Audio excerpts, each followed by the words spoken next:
Hi good morning all. ఈ వీడియోలో మనము ఎంహెచ్ఎస్ఆర్‌బీ బోర్డ్ కండక్ట్ చేసినటువంటి ఫార్మసిస్ట్ నోటిఫికేషన్‌కు సంబంధించిన కేస్ డీటెయిల్స్ గురించి చూద్దాం. అదేవిధంగా మరి కేస్ ఫైల్ అయింది కదా! మరి రిజల్ట్స్ ఎప్పుడు రావచ్చు? మరి అదేవిధంగా మనకు కేస్‌కు సంబంధించిన హియరింగ్స్ అయ్యాయా? మరి బెంచ్ మీదకొచ్చాయా? మరి లిస్టింగ్ డేట్ ఎప్పుడుంది? వాటికి సంబంధించిన డీటెయిల్స్ చూద్దాం. మరి కేస్ ఫైల్ అయింది కదా! మరి రిజల్ట్స్‌కి ఏ విధంగా ఎఫెక్ట్ ఉంటది?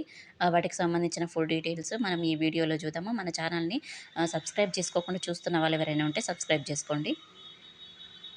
మనకు ఈ లిస్టింగ్ డేట్ అయితే మనకు మార్చ్ 6థ్ మనకు లిస్టింగ్ డేట్ ఉంది. కానీ మనకు ఒకటి ముఖ్యమైన విషయం ఏంటంటే ఇప్పటికి మనకు 4 టైమ్స్ అయింది. లిస్టింగ్ డేట్ వస్తుంది, దాటిపోతా ఉంది. అది అటెంప్ట్ చేయట్లేదు.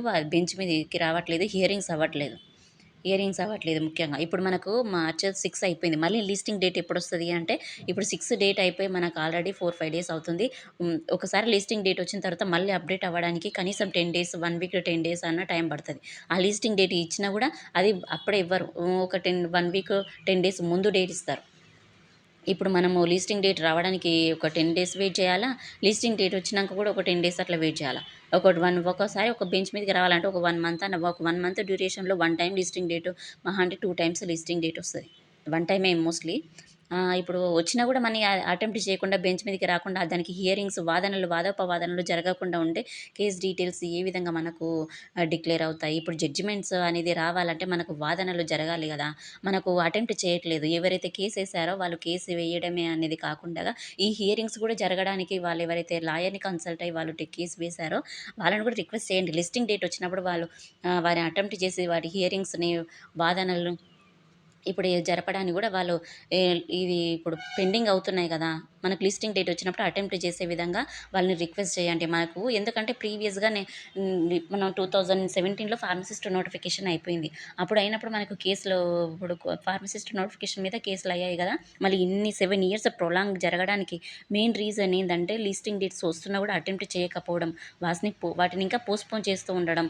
ఇప్పుడు మనకు లిస్టింగ్ డేట్ ఇస్తారు. ఇచ్చినప్పుడు మనకు అటెంప్ట్ చేస్తే ఇప్పుడు వాదనలు జరిగిన తర్వాతనే మనకు జడ్జిమెంట్ అనేది వస్తది. ఆ వాదనలు జరగడానికి కూడా 2, 3 అటెంప్ట్స్‌లో గాదు. అది చాలా వాదోపవాదనలు జరగాలి. అసలు లిస్టింగ్ డేట్ వస్తున్నా కూడా మనకు ఇంకా వాదనలైతే ఇంకా స్టార్ట్ కాలేదు. ఇప్పుడు మనకి హియరింగ్స్ అనేది అయితే మనకు ఇవాళ ఇప్పుడు ఈ కేసుకు సంబంధించిన లిస్టింగ్ డేట్ ఉంది. ఇవాళ మనకు జడ్జిమెంట్ ఇప్పుడు మనకు వాదనలు జరిగినప్పుడు ఆ కేసుకు సంబంధించిన డీటెయిల్స్ మనకు వెబ్‌సైట్‌లో పొందుపరుస్తారు. మనకి హియరింగ్స్ కాలేదంటే ఆ లిస్టింగ్ డేట్ పోతా ఉంటది. మళ్ళీ వస్తా ఉంటది. మళ్ళీ పోతా ఉంటది గానీ దాని మీద జడ్జిమెంట్ ఇప్పుడు హియరింగ్స్ అనేవి జరగవు. కేస్ అయితే ఫైల్ అయింది కానీ దానికి జరిగిన వాదనల గురించి కూడా అటెంప్ట్ చేసే విధంగా కూడా రిక్వెస్ట్ చేయాలా.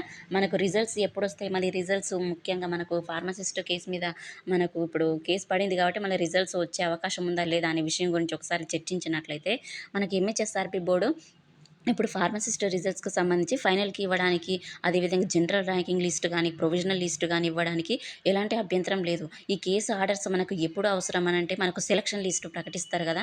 అదేవిధంగా వెరిఫికేషన్ లిస్ట్ ఏదైతే ప్రకటిస్తారో అప్పుడు ప్రకటించే సమయం ఉన్నంత వరకు మనకి జడ్జిమెంట్‌కైతే ఎలాంటి సంబంధం లేదు. అప్పటి వరకు ఈ వాదోపవాదనలు జరగొచ్చు. అప్పటి వరకు ఎంహెచ్ఎస్ఆర్‌బీ బోర్డు చేయాల్సిన కార్యక్రమాలు ఇవన్నీ గూడా చేయొచ్చు. ఫైనల్‌కి ఇవ్వడం గానీ, జనరల్ ర్యాంకింగ్ లిస్ట్ ప్రకటించడం గానీ, ప్రొవిజనల్ లిస్టు ఇవ్వడం గానీ ఇవన్నీ ప్రాసెస్ జేయొచ్చు. ఇప్పుడు ముఖ్యంగా ఏంటంటే అప్పటి వరకు మనం టెన్షన్ పడాల్సిన ఇక్కడి నుంచి మనకి ఇవన్నీ ఈ కార్యక్రమాలు ఫస్ట్ జరగాల మనకు. ఈ ఫైనల్‌కి రావాలా, ప్రొవిజనల్ లిస్ట్ వరకు ప్రాసెస్ అయితే జరగాల. ఇక్కడ మూవ్‌మెంట్ జరగట్లేదు. మనం ఇంత ప్రెషర్ చేసి ఇన్ని సార్లు వెళ్తూ ఇంత యూనియన్ లీడర్స్‌ని తీసుకెళ్ళి ఇంతగానం రిక్వెస్ట్ చేసి అడుగుతున్నాం. తరచుగా మనము ప్రణాళిక సంఘం అధ్యక్షుని వాళ్ళని కూడా కలిసి వాళ్ళ ద్వారా కూడా మనం ఆర్డర్స్ ఇప్పించాము.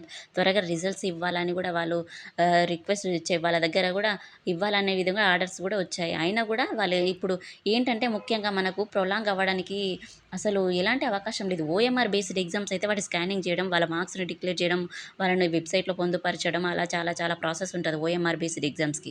మనది అలా కూడా కాదు. కంప్యూటర్ బేస్డ్ ఎగ్జామ్స్ ఆల్రెడీ ఆటోమేటిక్‌గా మనకు మార్క్స్ అన్నీ మనము కంప్యూటర్ సిస్టమ్‌లోనే అన్నిట్లో ఎగ్జామ్స్ రాసినప్పుడు మాత్రమే వాళ్ళు స్కానింగ్ చేయాల్సిన పని లేదు. ఒక్కొక్క క్యాండిడేట్‌కి ఇన్ని అని లిస్ట్ ఔట్ చేసి ప్రిపేర్ చేయాల్సిన అవసరం లేదు. కాకపోతే ఏంటంటే ఎవరైతే వెయిటేజ్ మార్క్స్ యాడ్ అవ్వాల్సిన క్యాండిడేట్స్ ఉన్నారో వాళ్ళకి సంబంధించిన సర్టిఫికేట్స్‌ని వెరిఫై చేసి ఎవరికి ఎన్ని మార్క్స్ కలుస్తున్నాయని వెరిఫికేషన్ చేసి వారి యొక్క మార్క్స్‌ను పొందుపరచడం ఒకటే వాళ్ళకు పని. అదొకటే పెద్ద టాస్క్. ప్రాసెస్ ఆల్రెడీ ఇంత సమయం ఇచ్చేసాం ఆల్రెడీ. 3, 4 మంత్స్ కావడం వస్తుంది. వాళ్ళు ఆ పని కూడా ఇప్పటివరకే కంప్లీట్ చేసి ఉండాలి. కాకపోతే ఒకవేళ అది అది కూడా ఇప్పుడు ఫైనల్‌కి ఇవ్వడానికి, జనరల్ ర్యాంకింగ్ లిస్ట్ ఇవ్వడానికి కూడా ఆ మార్క్స్ పొందుపరచకపోయినా కూడా జనరల్ ర్యాంకింగ్ లిస్ట్ వరకైతే ఇవ్వచ్చు. కానీ మనకు అది కాదు కదా! మనకు ఫైనల్‌కి కూడా ఇవ్వలేదు. ఇంకొకటి ముఖ్యమైన విషయం ఏంటంటే, మనం ఇంత ట్రై చేసినా కూడా మనకేంటంటే ల్యాబ్ టెక్నీషియన్‌కి సంబంధించిన ఓన్లీ ఫైనల్‌కి మాత్రమే రిలీజ్ చేస్తారు. రి దాని తర్వాత వెంటనే మనకు ఏఎన్ఎం, అదేవిధంగా స్టాఫ్ నర్స్, నర్సింగ్ ఆఫీసర్స్‌కి, అదేవిధంగా ఫార్మసిస్ట్‌కి సంబంధించిన ఫైనల్ కీలు కూడా ఇస్తే బాగుండేది. ఇప్పుడు వాళ్ళు ఇచ్చిన తర్వాత 1 వీక్ గ్యాప్ తీసుకొని, మళ్ళీ ఏఎన్ఎం వాళ్ళదో ఇచ్చి, మళ్ళీ 1 వీక్ గ్యాప్ తీసుకొని, మళ్ళీ స్టాఫ్ నర్స్ వాళ్ళది ఇచ్చి, మళ్ళీ 1 వీక్ గ్యాప్ తీసుకొని, ఫార్మసిస్ట్ వాళ్ళది ఫైనల్‌కి ఇచ్చి, ఓన్లీ ఫైనల్ కీల దగ్గరనే 1 మంత్ గడిచిపోయేటట్టుంది పరిస్థితి.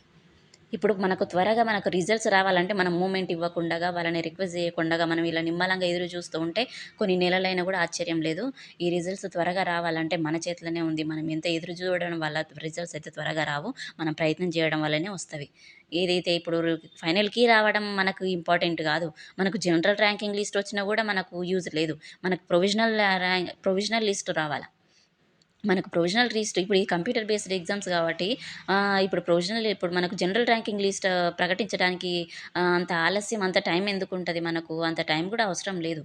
కాకపోతే మనం ఇప్పుడు ఎవరైతే యాస్పిరెంట్స్ ఉన్నారో వాళ్ళందరూ తరచుగా ఎంహెచ్ఎస్ సర్వే వాళ్ళకైతే ఇప్పుడు రిప్రజెంటేషన్ ఇచ్చినాం కదా! కంపల్సరీ అన్ని రిజల్ట్స్ వచ్చేస్తాయని హోప్స్‌తోని మాత్రం ఉండకండి. ఎందుకంటే ఇప్పుడు జరిగిన అప్డేట్స్ అయితే నేను మీకు అందిస్తున్నాను గానీ, మనం చెప్పుకోవడం వరకే గానీ, ఇంతవరకు పని జరగాల. మనకు ఎంహెచ్ఎస్ సర్వే బోర్డ్ వారి చేతిలో ఉంది. ఆ రిజల్ట్స్ ఎప్పుడొస్తాయి, ఎప్పుడిస్తారు అనేది వాళ్ళ చేతిలోని పని. కాబట్టి మనం చేయాల్సిన ప్రయత్నం చేస్తా ఉండాలా. ఇప్పుడు మనకు జనరల్ ర్యాంకింగ్ లిస్ట్‌లు అయితే ఇచ్చే విధంగా వాళ్ళకు కాల్స్ చేస్తా ఉండాలి. అదేవిధంగా మనము ఒకవేళ ఇదే విధంగా మనకు 1 మంత్ గడిచిపోయినా మనకి ఇదే పరిస్థితి ఉందంటే, మళ్ళీ ఇంకొకసారి వెళ్ళడానికి గూడా పరిస్థితి అయితే మనం వెళ్ళాల్సొస్తది. ఖచ్చితంగా అది మాత్రం తప్పదు. మళ్ళీ ఈ విధంగా మనకు 1 మంత్ అవుతున్నా గూడా మాకైతే ఇంకా ఫైనల్ కీలు గూడా ఇంకా అన్ని పారామెడికల్ ఎగ్జామ్స్‌కి సంబంధించిన ఫైనల్ కీస్ అయితే ఇంకా రాలేదు. ఇంక జనరల్ ర్యాంకింగ్ లిస్ట్‌లయితే ఇంకా వెబ్‌సైట్‌లో పొందుపరచలేదు అని మరొకసారి గూడా మనం వెళ్లి గూడా మనం రిక్వెస్ట్ జేయొచ్చు. మనకి ఇదైతే కాలయాపన జరిగే సిట్యుయేషనే అనిపిస్తుంది. అదేవిధంగా ఈ ఫార్మసిస్ట్ ఎగ్జామ్‌కి సంబంధించిన ఆస్పిరెంట్స్ ఎవరైతే ఉన్నారో, వాళ్ళైతే మనకు ప్రొవిజనల్ లిస్ట్ వచ్చేంత వరకు గూడా మనకు కేస్‌కి ఎలాంటి సంబంధం లేదు. అప్పటి వరకి ఇదంతా ఈ పని అంతా ఎంహెచ్ఎస్ఆర్‌బీ బోర్డ్ వారి చేతిలోనే ఉంది. వాళ్ళు రిజల్ట్స్ ఇచ్చేసిండ్రన వారు కేసు ఉన్నా గూడా వాళ్ళు జనరల్ ర్యాంకింగ్ లిస్ట్, అదేవిధంగా ప్రొవిజనల్ లిస్ట్, అదేవిధంగా వెయిటేజ్ మార్క్స్ కూడా వెబ్‌సైట్‌లో పొందుపరచొచ్చు. అప్పటి వరకైతే ఎలాంటి అభ్యంతరాలు లేవు. ఏదైతే సెలక్షన్ లిస్ట్, వెరిఫికేషన్ లిస్ట్ పెడతారు గదా! అప్పుడు మాత్రం కోర్ట్ ఆర్డర్స్ అయితే అవసరం ఉంటది. కానీ ఇవి కోర్టు కేస్‌కు సంబంధించిన ఇన్ఫర్మేషన్ ఏంటంటే, ఎవరైతే కేసేసారో వాళ్ళు గూడా కొద్దిగా లాయర్‌ని రిక్వెస్ట్ చేసి వాళ్ళు గూడా ఇప్పుడు మనం ఇంత ఏసాం గదా! అది హియరింగ్స్ అవుతాయి, జడ్జిమెంట్ అవుతదని అనుకుంటే చాలా పొరపాటు. ఇట్లా కొన్ని సంవత్సరాల పొంటి హియరింగ్స్ జరగకుండా ఉన్న కేసులు ఎన్నో ఉన్నాయి. ఆ హియరింగ్స్ కేస్ పడింది కరెక్టే. కానీ హియరింగ్స్ జడ్జిమెంట్స్ కూడా జరగడానికి చూసుకునే బాధ్యత మనదుంది. ఆ హియరింగ్స్ జరగడానికి మన వంతు మనం ప్రయత్నం చేయాల. మనం అలా సైలెంట్‌గా ఉన్నామంటే వాళ్ళకి ఒక లాయర్‌కి ఎన్నో కేసెస్ ఉంటాయి. వాళ్ళు ఒక దాని మీద స్కోప్ చేశారంటే వాళ్ళు ఒక దాని మీదనే స్టాండ్. ఇప్పుడు అటెంప్ట్ చేశారంటే ఆ మంత్‌లో హియరింగ్స్ అయితాయి. అటెంప్ట్ చేయాలంటే మళ్ళీ 1 మంత్ పోస్ట్‌పోన్. ఆ విధంగా ఉంటది పరిస్థితి. కాబట్టి దయచేసి ఎవరైతే కోర్ట్ కేస్ వేశారో వాళ్ళు ఖచ్చితంగా లాయర్‌ని ఎప్పుడు తరచుగా వాళ్ళకు కాంటాక్ట్‌లో ఉండి వాళ్ళు ఆ కేస్‌ని అటెంప్ట్ చేసే విధంగా వాళ్ళని రిక్వెస్ట్ చేస్తూ ఉండండి. వాళ్ళ వెంటనే ఉండి ఈ కేస్ గురించి వాళ్ళు పట్టించుకోండి. వెయ్యడం వరకే కాదు, ఆ కేసు హియరింగ్స్ కూడా త్వరగా అయిపోవడానికి వాళ్ళైతే ఖచ్చితంగా ప్రయత్నాలు చేయాల్సిన బాధ్యత వారి మీదైతే కంపల్సరీ ఉంది. ఎందుకంటే చాలా ఆస్పిరెంట్స్ అయితే ఎదురు చూస్తా ఉంటారు. ఆ రిజల్ట్స్ కోసం చాలా సఫర్ అవుతున్నారు. కాబట్టి ఇది ప్రొలాంగ్ చేస్తే మాత్రం చాలా ఎఫెక్ట్స్ చాలామంది సఫర్ అయ్యే ఛాన్సెస్ ఉంది. కాబట్టి కోర్టు కేసు వేసిన వాళ్ళు ఎవరైతే ఉన్నారో ఈ హియరింగ్స్ జరగడానికి వాళ్ళ లాయర్‌తో అయితే వాళ్ళు చర్చించి త్వరగా ఈ జడ్జిమెంట్స్ జరిగే విధంగా వాళ్ళు ప్రయత్నం చేయాల్సిందిగా నేను ఈ సందర్భంగా కోరుతున్నాను. అదేవిధంగా ఆహ్, వాళ్ళకి గూడా చాలా ఇంపార్టెంట్. ఆ రిజల్ట్స్ వేసిన వాళ్ళకి గూడా త్వరగా రిజల్ట్స్ రావాలి, జడ్జిమెంట్స్ రావాలని వాళ్ళకు ఉంటది. కానీ ఈ కేసు డిలేస్ అవుతుంటే ఆహ్, వాటి వల్ల ఎవరికీ యూజ్ లేదు. కాబట్టి ఆ కేస్ జడ్జిమెంట్స్ త్వరగా రావాలంటే గూడా మన చేతిలోనే ఉంది. ఆ లాయర్ త్వరగా మనకు హియరింగ్స్ అటెంప్ట్ చేస్తే మనకు తొందరగా హియరింగ్స్ అయిపోతా ఉంటవి. మనకి ఏదో ఒకటి ఆర్డర్ వచ్చేస్తది.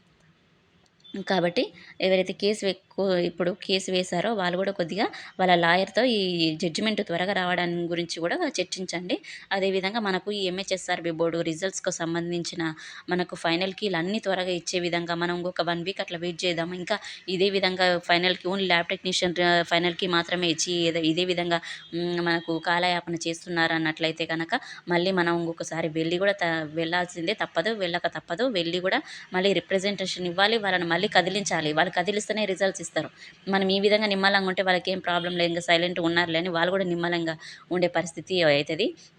కాబట్టి దయచేసి మనము రిజల్ట్స్ వస్తాయిలే, ఇస్తారులే అని మాత్రం ఎవరైతే రిలాక్స్‌గా ఉండకండి. మన వంతు మనం ప్రయత్నం చేసుకోవాలా. మన రిజల్ట్స్ మనం ఎగ్జామ్స్ రాయడం వరకే గాదు, ఆ రిజల్ట్స్ డిలే అవుతున్నప్పుడు ఆ రిజల్ట్స్ త్వరగా రావడానికి చేసుకోవాల్సిన ప్రయత్నం కూడా మన చేతిలోనే ఉంది. కాబట్టి మరిన్ని ఎంహెచ్ఎస్ సర్వే బోర్డ్‌కు సంబంధించిన ఏ అప్డేట్ ఉన్నా నేను ఇంటిమేషన్ చేస్తాను. Thank you so much.